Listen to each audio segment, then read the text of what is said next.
Hi, it's Dr. John of the Revelation Health Center. If you're watching this link, it's because you've received it from our office. So today we are going to do the lower limb stabilizing muscles, exercises, rehab. And so what that means is there's prime movers that move the joints. They're the big muscles. But if the stabilizers do not anchor the joint, you will reinforce abnormal motion, which will wear the joint out. So the stabilizers are of utmost importance to strengthen so that you can move and walk and groove and do everything you want without wearing out your joint. So the prime movers are actually going to move the joint regardless of if the stabilizers are weak or not. If they're weak, then you're going to create arthritis. If they're stable, then you're going to build strength and prevent arthritis. So here's the first one. It's called the pectineus. And if you've been into the office, you know the muscle that we've tested, and the testing is weak. So here is how you strengthen it. You put your foot at 90 degrees and you pull in like this. Okay? Keep your pelvis pointing that way and you pull in. Okay? So you're pulling in. Okay? The next one is you do the same thing. Okay, and you're pulling up. Okay, your leg is at 90 degrees.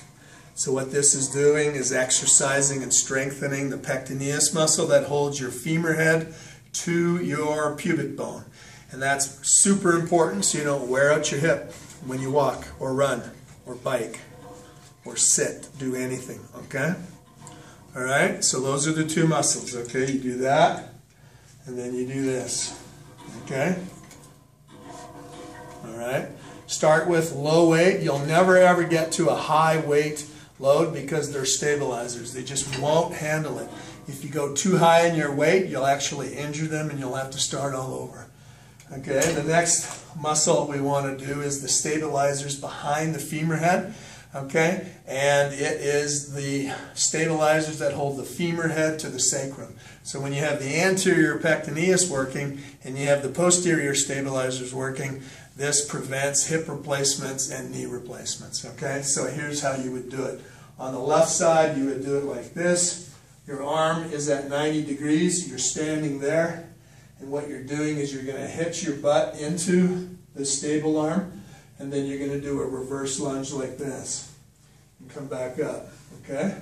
So you're going to hitch, you're going to go back, and you're not going to touch this foot down, and you're going to come back up. So you stick your butt out and your hitch out the whole way back and the whole way forward, okay?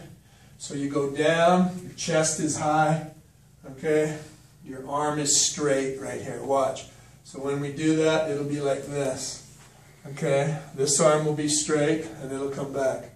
So you hitch, you go back, and you come forward. Okay?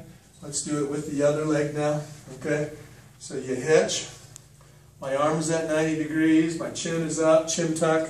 You hitch, and then you just do a reverse, and your arm is straight, your chest is tall, and this back leg is not touching. And you're hitching your hip out the whole way. Now you're coming back up, okay? So you hitch, go back, and come back up. So you will feel it right here, and you'll start to feel fatigue. As these muscles are so weak, you start to get pelvic imbalances. Your hips, your knees, your feet start to wobble and become unstable, okay? So the next one then for the lower stabilizers is called the tibialis posterior. Okay?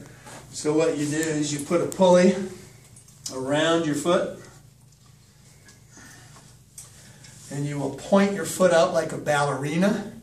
You will anchor the heel with your other foot. And this tendon right here, you do not want to see. Okay? You do not want to see that big tendon. You want to put your foot out. You put one plate on the machine, and it's not a very large motion. So you're anchoring your heel with your opposite toe, and you're pulling across like a ballerina, just like that, like that, like that, like that. And you do sets of 10 to 12, 3 sets of 10 to 12 of these. Okay? So that's the stabilizer that comes down the leg and anchors the leg, the inside tibia, to the heel and the rest of the foot.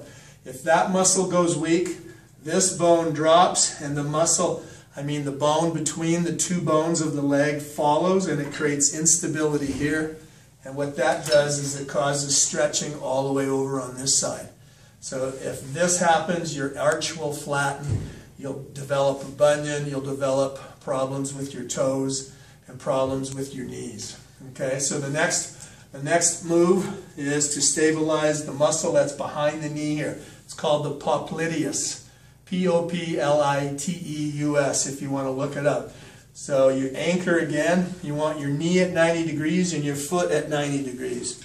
You anchor the heel here, and then you just do this. You want your leg and your foot to move as a unit. You don't want to do this. You want your foot flat. You're anchoring at 90 degrees. And I just put my hands here to encourage me to move the whole thing as a unit. Because you're not strengthening anything here. You're strengthening this muscle behind the knee. Okay?